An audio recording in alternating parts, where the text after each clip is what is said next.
Okay, now we have to see the inverse operational method to solve an equation.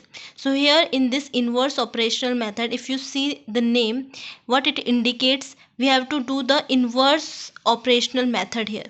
Inverse, we have seen additive inverse and multiplicative inverse, and same here we are going to use that concept. So here if you see 3x plus 2 is equals to 8. So we need to find out the value of this variable, that is x. So before removing this 3, we have to remove this constant, that is we have to remove this 2. So as it is plus 2, so to remove this, let us subtract 2 from this side. So here we can say 3x plus 2 is equals to, here it is 8. So to remove this 2, we have to subtract 2 from this side.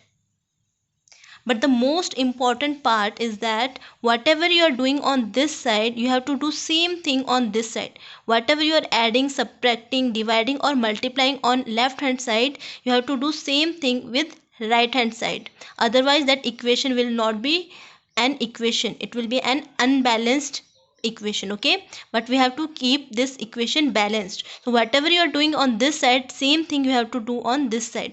So by inverse operational method, here we have taken the additive inverse of this 2. So same way here, as we have subtracted minus 2 here, so we have to subtract minus 2 from right hand side also. So here it is plus 2 and minus 2, they will get cancelled because they are additive inverse of one another. So now it is 3x is equals to 8 minus 2, it is 6.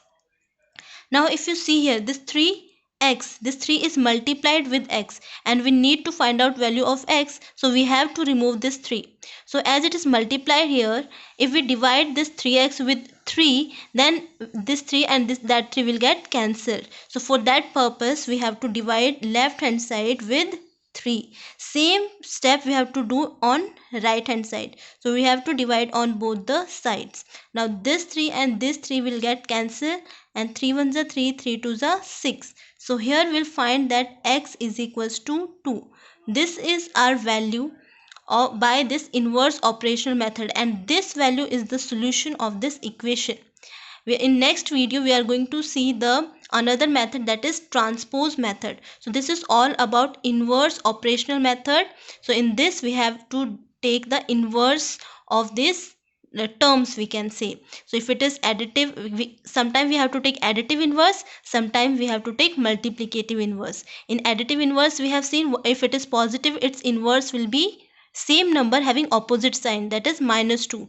And in case of multiplication we have seen that additive inverse of this number will be reciprocal. So whatever is denominator, that will be numerator. So it is multiplied here, so its division will be its inverse. So here these things you have to keep in your mind. The most important part is that whatever you are doing with left hand side, same thing you have to do with right hand side. This is the most important part in this method, that is inverse operational method.